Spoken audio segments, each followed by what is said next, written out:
It's closing day. It's closing day. It's closing day for two good friends of mine, Ginger and Dan Dean.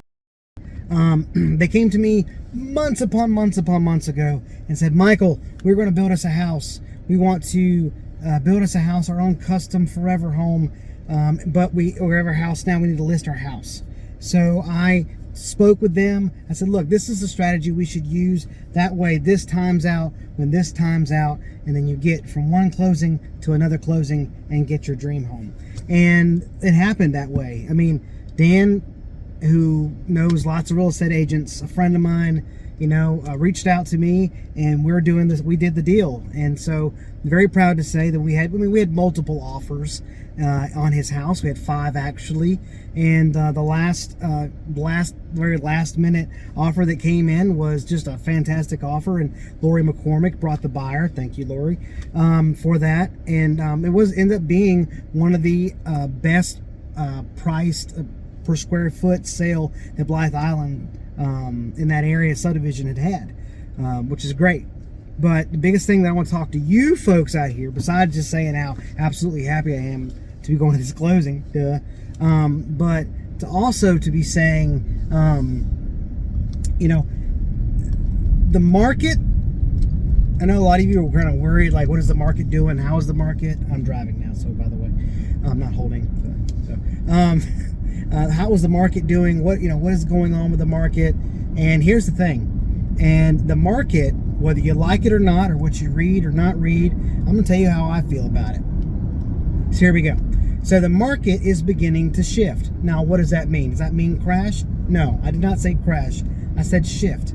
Now, the market, I don't know if when I say market, the real estate market, for those of you who don't know, all you hear is, it's on fire, it's on fire. Well, I mean, yeah, it's been kind of crazy lately. And it has to do with supply and demand, just like anything else out there. Why, things are going up and being higher, and that kind of stuff. Supply and demand. The less stuff we have, the more people are willing to pay. And here we go. This is now May 2022, and prices of houses have shot up because of supply and demand. Well, there's a shift happening. Now, is it dramatic and happening now? Is there someone just pulled the emergency brake all of a sudden? No. But it's not, when I say shift, what I really mean is it's normalizing. So what does that mean for buyers? What does that mean for sellers? Okay, so for buyers, what is this? This means also your buyers' interest rates have gone up. Okay, so that means that less buyers are jumping in to get these certain houses because the houses that they really wanted is now costing them more monthly to get. So we have a little less buyers getting in. Don't get me wrong. Buyers are going to buy. People always have to buy a house for one reason or another. They're moving, or they have to, get another house because they had another kid or something like that. It happens.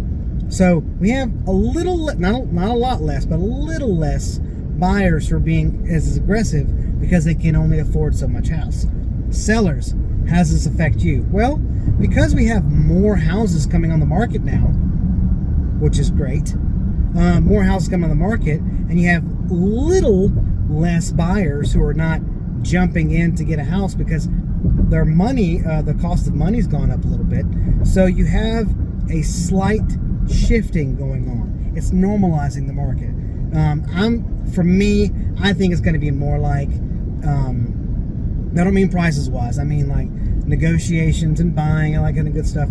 I think we're heading to like 2018 personally, where it's really kind of an equal kind of thing where there's negotiations going on. Buyers have opportunities to put offers in. Sellers might have to give some concessions, or they didn't have to do it before. So these are things that I say normalizing. So when I say the market shifts, look, we as real estate agents, sure, we love it when the market goes crazy high because we profited. We straight with you. We profited from it.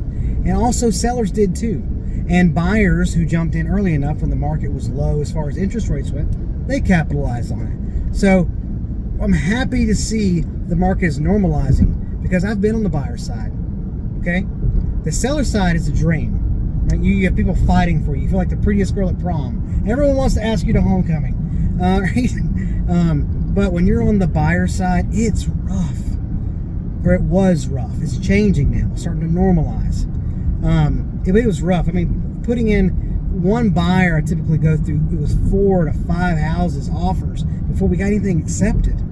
That's disheartening. It can be for buyers, and those who stay the course, you know, they end up getting the home they wanted, which was great. And because they stayed the course, they got to get it at that time at a lower interest rate.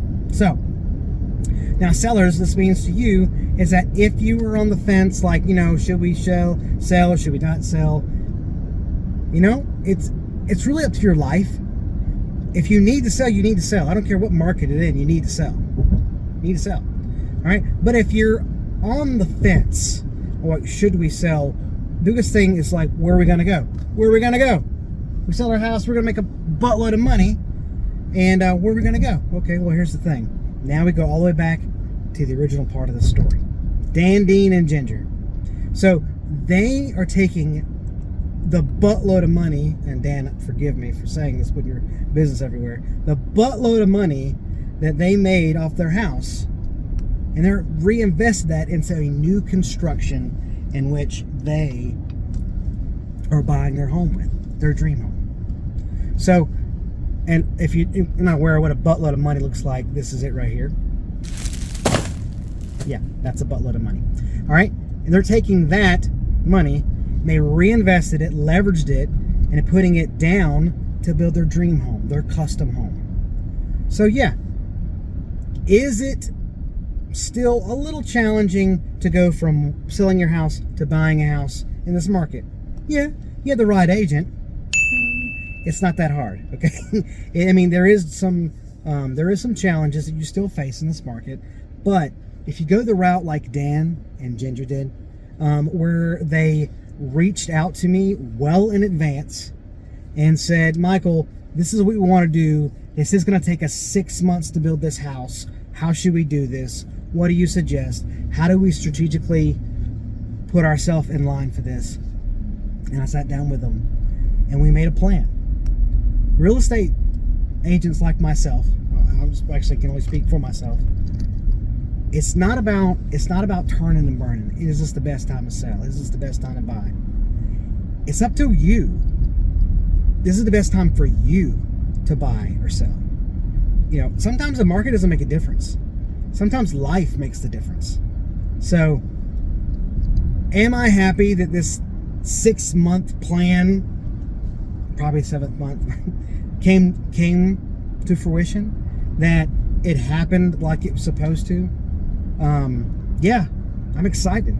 I mean, first off, Dan and Ginger are good friends of mine. But secondly, you know, I do what's best for my clients.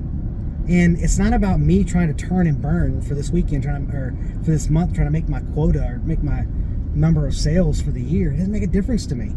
To me, it makes a difference on what's best for my clients. And these clients are my friends. So yeah, the plan worked out. They're getting the house that they wanted, building it the way they wanted it, and we're heading to closing. We have multiple offers. Of course, you know, not to brag too much, but most of all my stuff for this past 3 years or so have been multiple offers and over list price. When you're good at marketing, honk my horn again, I am. This is what I do for my clients.